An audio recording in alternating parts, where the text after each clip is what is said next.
안녕하십니까. 오늘 한종일 근현대사 제6강 하도록 하겠습니다. 오늘은 이 메이지 유신의 탄생과 제국주의 일본이란 이런 주제로 여러분들과 함께 하도록 하겠습니다. 자, 메이지 유신이 이르는 당시에 이제 천황, 또 막부, 또 번 이런 체제였는데 이때는 지난번에 말씀드렸듯이 무신정권, 즉 막부 중심의 권력 구조였습니다. 그런데 이것이 이제 천황 중심으로 바뀌는 거, 일본 왕 중심으로 바뀐 게 바로 메이지 유신이다. 그래서 과거에는 막부와 천황, 사실상 두 개의 임금이, 두 사람의 임금이 있는 것처럼 되어 있었는데 이제 막부가 없어지고 천황이 실질적인 권력을 쥐고 지배하는 그런 단일 중앙 집권 권력 체제, 이것이 바로 메이지 유신이라고 할 수 있습니다. 근데 이 메이지 유신이 700년간 앞에 이어왔던 이런 도쿠가와 막부부터 해가지고 그 이전의 무로마치 막부, 가마쿠라 막부 이런 것들을 무너뜨리고 어떻게 하루아침에 바뀌게 됐는가, 이런 것은 굉장히 일본 정치 체제를 이해하는 데서 매우 중요한 것이고, 이 메이지 유신은 지금의 일본을 이해하는 데도 굉장히 의미가 있다. 왜냐하면은 지금의 일본 체제도 사실은 막부가 없어졌다고는 하는데 막부를 대신하고 있는 것이 바로 지금의 현재 수상 스가 요시히데, 또 이전의 아베 신조 이런 총리 체제인데, 실질적으로 보면은 그런 군국주의적인 일본의 무신 정권 성격은 바뀌지 않지 않았느냐, 그런 측면에서 어떻게 보면 메이지 유신은 연속성을 가지고 있으면서도 이전의 도쿠가 막부 체제와 동시에 약간 이질적인 그런 부분이 있다. 그런 측면에서 우리가 메이지 유신을 이해하는 것은 현대 일본을 이해하는 데 매우 중요한 키다라는 측면에서 한번 살펴보도록 하겠습니다.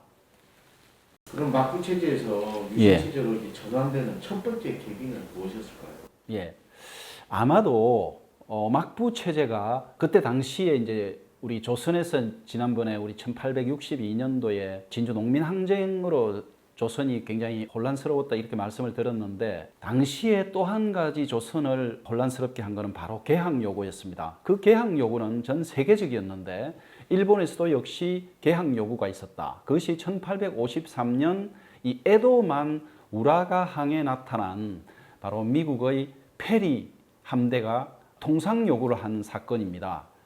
우리가 이제 일본에서는 그걸 이제 검게 칠했다고 해가지고 흑선이라고 했는데, 이 흑선이 나타나서 일본에 통상을 요구한 것이죠. 통상 요구를 하는 과정에서 이제 갈등을 빚게 되는데, 첫 번째는 미일 화친 조약까지는 합니다. 쇄국을 할까 또는 개항을 할까 고민을 하다가, 그때 당시에 1840년대에 우리 지난번에 말씀드렸듯이 아편 전쟁이 일어났지 않습니까? 그래서 청나라가 영국에 아주 초토화가 되죠.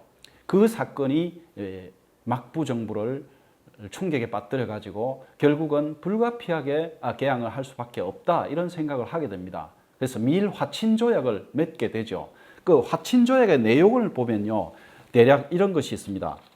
시모다와 하코다테를 개항을 하고 무역을 제한적으로 허용하고, 선원이 이제 표류하거나 그랬을 땐 구조 및 물자를 또 보급을 하고, 영사를 주재하는 것을 허용하는 것, 그리고 미국에 대한 최혜국 조항을 넣은 겁니다. 이것이 이루어지자 영국이나 러시아, 네덜란드도 또 조약을 요구하게 된 거죠. 그래서 함께 이제 화친 조약 체제로 들어가게 됩니다. 그리고 이것이 1859년부터 발효되기로 하고 철수를 하죠. 그리고 그 1859년이 되기 전인 2년 전인 1857년도에 미국 주일 초대 영사 타운센트 해리스가 옵니다. 그러면서 이전에 그 화친 조약이 좀 불만스럽다. 그래서 전면적인 개항을 요구를 하게 됩니다. 그래서 통상 조약을 요구하게 되는 거죠. 이것도 그때 당시에 이제 막부의 실질적인 권한을 가지고 있는 사람이 이이나오스케라고 있는데, 이이나오스케가 통상 조약을 허용할 수밖에 없겠다라고 해가지고 개항을 적극적으로 하게 됩니다. 그 내용을 보면 이렇습니다. 개항장을 이전에 2개에서 5개로 늘리고, 또 무역의 전면 자유화를 또 하도록 하고, 외국인에 대한 영사재판권을 인정을 한 거죠. 말하자면 치외법권을 인정을 한 겁니다. 그래서 이런 불평등한 내용을 담고 있습니다. 여기 이제 나중에 1871년도에 이제 일본에서는 이와쿠라 사절단이라고 해가지고 서양 문물을 배우기 위한 그 사절단을 파견을 하는데 그 메이지 유신 정부의 주요한 인사들이 다 갑니다. 우리가 알고 있는 안중근에게 암살된 그 이토 히로부미도 있고요. 그들이 간 것이 이유가 원래 목적이 바로 이 불평등 조약을 개정하기 위한 것이었습니다. 그런데 실질적으로 거기 가서 이것보다는 오히려 서양의 문물을 배워오는 그런 일을 하게 되는 거죠. 그래서 메이지 유신이 근대화로 가게 되는 그런 결정적인 계기가 되게 됩니다. 미국과 일본이 이제 통상 조약을 체결하게 됐는데 이게 네. 어떤 문제가 있었습니까? 예. 그 통상조약이 그냥 막부가 결정을 해가지고 실행을 하면 그냥 그대로 가는 건데 이게 권력 구조가 천황이라는 일본 왕이 있지 않습니까? 그래서 이 통상조약 체결 문제를 둘러싸고 막부는 당시에 이제 밀어붙이면 또 반발을 살 우려가 있으니까 천황에게 승인을 받아야 되겠다 해가지고 천황에게 조약을 승인해 달라는 요청을 하게 됩니다. 그런데 천황이 이 조약 승인을 하지 않습니다. 치크를 거부를 하는 거죠. 그래서 이나우스케가 그때 한 4, 5개월 기다렸습니다. 그래도 승인을 해주지 않자 천황의 반대에도 불구하고 이 통상조약 조인을 강행을 합니다. 이것이 이제 막부 체제를 흔들게 되는 결정적인 계기가 되게 되는데 이로부터 해가지고 이제 일본에서는 존왕 양위 운동이 펼쳐집니다. 말하자면 왕을 높이고 서양을 배척하자 하는 이런 운동이 본격화되는 거죠. 천황 승인도 없이 그런 조약을 강행을 하느냐 이런 운동이 일어나게 된 겁니다. 이런 운동이 일어나니까 이 막부를 책임지고 있는 그때 당시에 다이로라고 합니다. 이 이나우스케가 반대파들을 대대적으로 숙청을 하게 됩니다. 말하자면 존왕 양위 운동을 하게 되는 그런 파들을 숙청을 하는데 그걸 우리가 안세이 대옥이라고 합니다. 심지어 사형까지 내리는 그런 사건이 일어났는데 여기에 반발해가지고 존왕 양위 운동을 벌이는 파들이 이나우스케를 암살하게 됩니다. 그것을 갖다가 이 사쿠라다 문박의 변이라고 하는 그런 일본사에서 중요한 사건이 됩니다. 그런 사건이 일어나자 교토에 있는 천황도 깜짝 놀랐죠. 과도한 그런 존왕 양위 운동은 오히려 천황의 지위를 훼손시킬 수 있다. 이렇게 생각을 합니다. 그러니까 천황도 사실은 막부를 없애는 것까지는 위험하다. 이렇게 생각을 했는데 존왕 양위 운동이 과격해지니까 경계를 하게 되는 겁니다.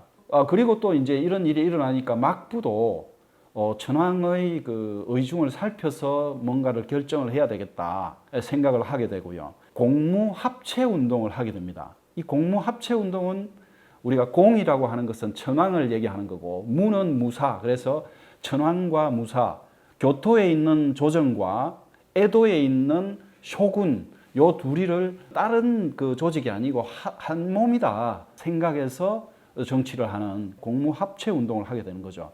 이 일본 역사가인 이 마리우스 젠슨, 미국의 그 정통한 역사가인데 이 사람은 이런 얘기를 합니다. 그때 당시 그 메이지 유신이 일어나던 시기에 일본을 한마디로 이렇게 얘기합니다. 막부와 조정은 서로를 공경했다.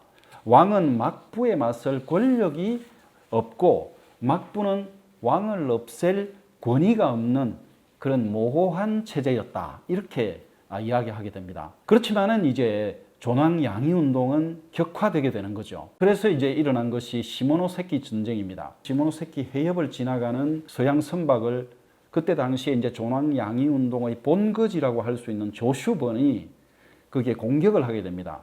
그래서 이제 영국과 뭐 프랑스, 미국, 네덜란드 4개국이 이 연합 함대를 구축해가지고 시모노세키를 공격을 하고 또 조슈번이 거기에 대응을 하면서 결국은 연합 함대가 이기죠. 또 사스마 번에서도 영국 상인이 이제 살해 사건이 일어나가지고 영국이 공격을 하는 것에 또 반격을 하고 이렇게 사건이 일어나면서 존왕 양위 운동이 격화되게 됩니다. 그러다가 이제 존왕 양위 운동이 결정적으로 막부에 치명적인 사건을 일으키게 된 계기가 발생된다고 하는데요. 예. 그게 이제 사카모토 료마가 예. 핵심적인 역할을 한다는데.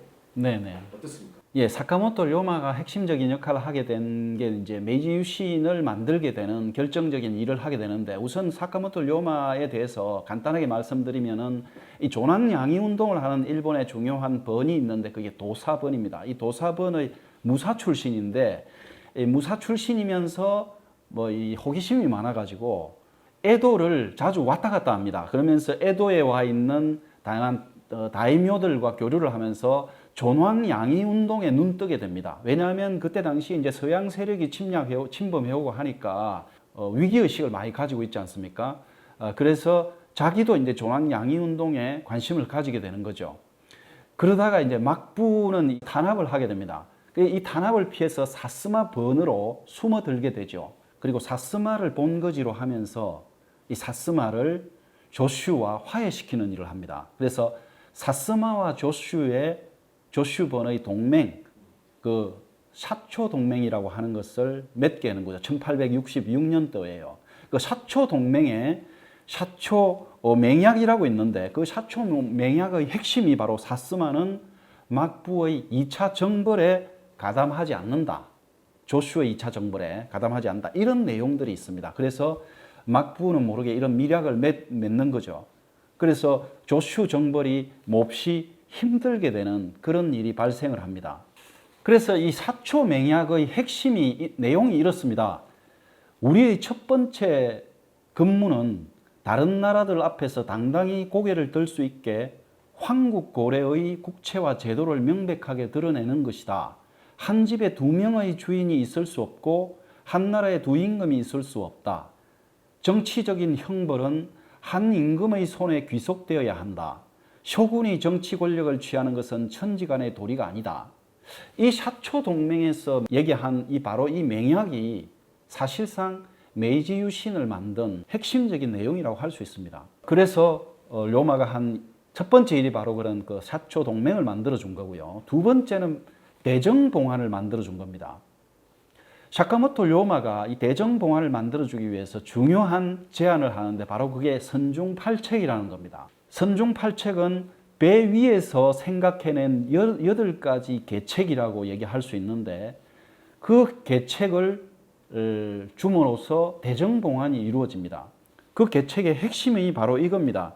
천하의 정권을 조정에 봉환해야 하며 모든 정치적인 명령은 조정에서 내린다, 이런 겁니다. 그리고 상하 의정국을 설치하고 의원을 두어 만기는 공의에 붙여 결정할 것, 이렇게 해가지고 뭐 8가지인데 바로 이 선중팔책이 권력을 천황에게 반납해야 된다, 쇼군은, 이런 대정봉환 금백서의 기본 자료가 되는 거죠. 기초가 되는 거죠. 그래서 이것을 쇼군인 당시의 마지막 쇼군 도쿠가와 요시노부에게 바치고, 도쿠가와 요시노부는 의외로 이것을 쉽게 받아들입니다. 그래서 쇼군을 사퇴를 하겠다. 그걸 갖다가 이 대정봉환 금백서를 천황에게 제출을 합니다. 그래서 천황은 거기에 대해서 대정봉환을 승인을 하고요. 어떻게 보면 이 대정봉환은 공무합체운동을 마무리 짓는 결정적인 마지막 정책이라고 그렇게 얘기할 수가 있겠습니다. 그래서 사카모토 료마는 조슈번, 사스마번을 파괴시키고 대정봉환을 일으키게 하는 그 역할들을 했는데, 네. 그 이후에는 어떻게 됐을까요? 그렇습니다. 일본에서는 상당히 그 시바 료타로라고 유명한 작가가 료마가 간다라는 그런 대중소설을 써가지고 굉장히 인기를 끌고, 또 일본에서는 료마에 대한 드라마가 많이 만들어졌습니다. 그만큼 이제 메이지 유신이 일본에 큰 의미를 갖고 있기 때문인데, 33살의 나이에도 불구하고 그렇게 대정봉환이라는, 또 사초 동맹이라는 그때 당시에서는 메이지 유신을 만들게 된 결정적인 기반이라고 할 수 있는 이걸 만들게 된 그런 공을 인정을 해서 사카모토 료마를 어떻게 보면 기리는 거 아닌가 이렇게 생각이 되는데, 33살에 암살을 당합니다. 자, 33살에 암살된 이거 자체가 미스테리인데, 누가 료마를 죽였는가? 뭐 흔히 이런 암살 사건이 일어나면 그 사람이 죽음으로 인해서 이익을 보게 된 쪽에서 저지르지 않았나 이렇게 생각을 하는 거죠. 아시다시피 료마는 존왕 양이 운동을 벌였고 사초 동맹을 지지했던 사람이기 때문에 막부 세력에서 암살하지 않았냐 이런 것이 하나의 추정이고, 또 하나는 료마가 이제 이런 중대한 일을 함으로 해서 내부적으로 상당한 경쟁자가 되어버렸잖아요. 그래서 경쟁자를 제거한다는 그런 차원에서 사초 동맹의 그 주축인 사스마와 조슈의 유력 정치가들이 료마를 암살하지는 않았을까 이런 추정도 하고, 어쨌든 그런 료마의 죽음을 둘러싸고는 여러 가지 미스테리한 이야기들이 있어서 여전히 일본에서는 회자되고 있는 것 같습니다. 그 얘기를 들어보면은 쇼군은 쉽게 동의한 게 이해가 잘 되지 않는데 그 왜 그런 겁니까? 그렇습니다. 실제로 이게 이제 막부가 700년 그걸 정리하는 것이고, 도쿠가와 막부를 260년간 이어졌는데 이것을 이제 마무리 짓는, 막을 내리는 그런 중요한 상황인데 마지막 쇼군이 이것을 내놓는다는 것은 사실상 쉽지 않은 것인데 참 이해가 안 됩니다. 그런데 이 마지막 쇼군 도쿠가와 요시노부는 이 쇼군직에 오르기 전에 교토의 천황과, 그때 당시 천황은 이제 고메이 천황인데 이 천황과 같이 오랫동안 있었습니다. 그 직책을 그렇게 맡아가지고 있었습니다. 그래서 천황과 굉장히 친했죠. 친분이 있고, 또 본인은 그때 당시에 일본이 처한 상황이 조남 양위 운동이 격화되고 또 서양의 그 침공이, 그 통상 요구가 가중되고 있는 이런 상황에서 쇼군이라는 자리로 과연 이 일본의 혼란상을 극복할 수 있겠느냐 하는 부분에 회의감을 가지고 있었던 것 같습니다. 그리고 자기는 이 막부 체제에 또 익숙하지도 않고요. 막부 재임 기간이 1년밖에 안 되거든요. 그럼에도 불구하고 사실은 마지막 쇼군은 당시에 막부 안에서는 굉장히 뛰어난 인재였고 지혜롭고 총명했다, 이런 그 평판을 듣고 있었습니다. 도쿠가와 요시노부는 어쨌든 또 그런 생각도 한 거죠. 쇼군직을 내려놓아도 전국의 이제 번들의 그 영주인 다이묘들의 회의체, 그걸 우리 제후회의라고 하는데, 제후회의의 수장 자리를 맡아서 비슷한 역할은 할 수 있을 것이다, 이렇게 생각을 한 것으로 그렇게 보입니다. 그래서 쇼군직을 내려놓고 대권을 그냥 천황에게 주는 것이 편안하겠다, 이런 생각을 한 것으로 우리가 해석을 합니다. 대정봉환을 하던 당시에는 사실상 메이지 천황이 들었었습니다. 메이지 천황의 나이가 15살이었는데 그때 뭐 나이도 어리고 하니까 쇼군직을 내려놓아도 충분히 이제 일본 정부를 사실상 실질적 권력을 쥐고 있을 수 있다고 생각을 했지만은, 조정을 움직이는 신정부의 관리들은 사초 동맹을 이룬 그 세력들이었거든요. 이 신정부의 생각은 쇼군의 생각과는 달랐습니다. 말하자면 쇼군의 그 자리를 완전히 없애고 직급도 낮추고 영지도 몰수하는 그런 식으로 생각을 하고 있었던 거죠. 그렇다면 이제 또 쇼군의 또 생각이 또 달라질 수도 있었을 텐데요. 네, 전쟁이 벌어졌습니까? 맞습니다. 그 어쨌든 쇼군 자체를 아예 뭐 없애는 것까지야 뭐 받아들이더라도 영지까지 몰수하는 것에 대해서는 막부의 그 도쿠가와 집안, 그리고 도쿠가와를 도왔던 그런 후다이 번들의 영주들, 이런 사람들은 다 반대를 한 거죠. 단지 이것을 좋아할 번은 사초 동맹을 이루고 있는 그 사스마와 조슈번 다이묘들, 또 가신들, 이들이죠.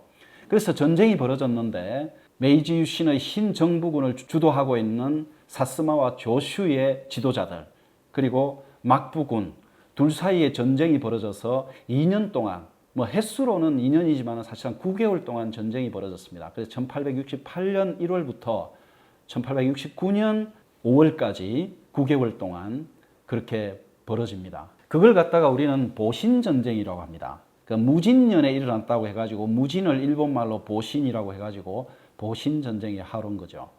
그 보신전쟁은 그때 당시만 해도 이제 사초 동맹을 주축인 그 사스마와 조슈가 굉장히 그 서양 기술이나 군사 기술들을 받아들여가지고 전쟁도 잘 할 능력도 되고 또 무기도 막강한 것들이 많아가지고 게임이 안 됐습니다. 그래서 막부군을 9개월 만에 초토화시켜서 신정부군의 승리로 끝나게 됩니다. 그리고는 이제 메이지 유신을 그 와중에도 또 본격화해서 우리가 알고 있는 메이지 유신은 또 유신 삼걸이라고 해가지고 사스마 번을 주도했던 그런 오쿠보 도시미치 또 사이고 다카모리 이 두 사람과 그때 당시에 조슈 번을 주도하고 있는 기도 다카요시 이 세 사람을 일본사에서는 유신 삼거리라고 합니다. 그 메이지 유신을 그 성공시킨 그런 세 사람을 그렇게 얘기를 하는 거죠. 그리고는 이 오개조의 서문을 발표하는데요. 바로 그 오개조의 서문에 메이지 유신이 어떤 것인지 그 성격을 얘기하고 있는데 간략하게 보면 그렇습니다. 첫 번째는 널리 회의를 열어 만기는 공론에 따라 결정한다. 우리가 만기라고 하면은 국정이라고 할 수 있죠. 두 번째는 상하가 합심하여 나라를 위해 활동한다.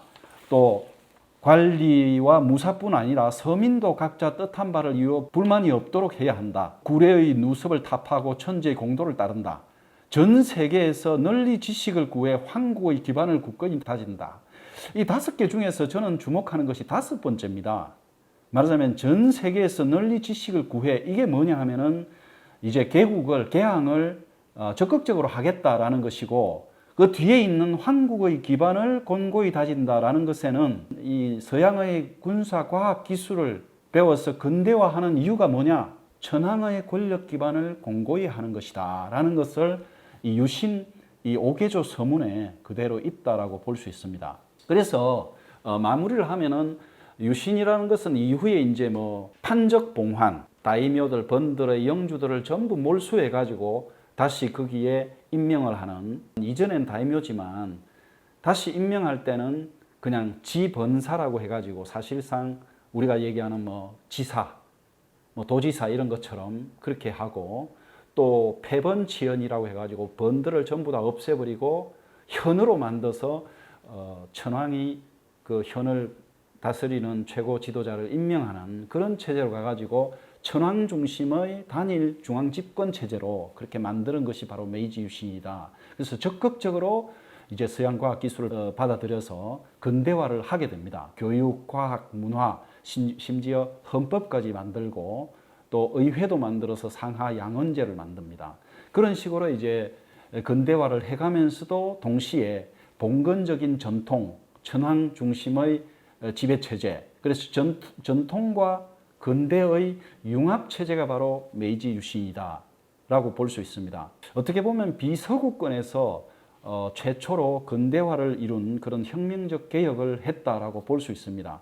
동시에 이것이 그림자라고 하는 것은 바로 이웃 국가들에 대한 침략으로 나타났고 메이지 유신의 성공을 가져왔지만 이 성공 자체가 국수주의나 민족주의, 대외 침략 이런 것으로 나아가게 되는 거죠. 그래서 메이지 유신의 일본은 그 대외 위협의 강도와 수준을 스스로 확장시키면서 이 부국 강병을 강화해 나갔지만 동시에 이것이 대외 침략의 영역을 확대해 나간 그런 부분이 있습니다. 그래서 정한론, 타라론, 흥하론 이런 것이 사실상 아시다시피 대외적으로는 굉장히 침략주의적인 그런 것으로 나타났고요. 일본 자신의 생존과 명분이었지만은 알고 보면 이런 것들이 아시아 국가들과의 공존과 공생의식은 전혀 없었던 권력과 이익만 있고 이념이 존재하지 않는 무사상의 외교다라는 그런 그 이야기도 합니다. 그래서 메이지 유신의 부국 강병주의는 바로 그런 팽창주의적인 대외 침략으로 나타났다라는 것이 바로 이 메이지 유신의 그림자라고 볼 수 있고 지금도 사실은 이런 메이지 유신이 가지고 있는 그런 침략주의적인 그런 면들은 여전히 현대 일본을 규정하고 있는 것이 아닌가 이런 생각을 하게 됩니다. 자, 이것으로 메이지 유신에 대한 강의는 마치고 다음 시간에는 중국에 대한 얘기로 여러분들 찾아뵙겠습니다. 고맙습니다.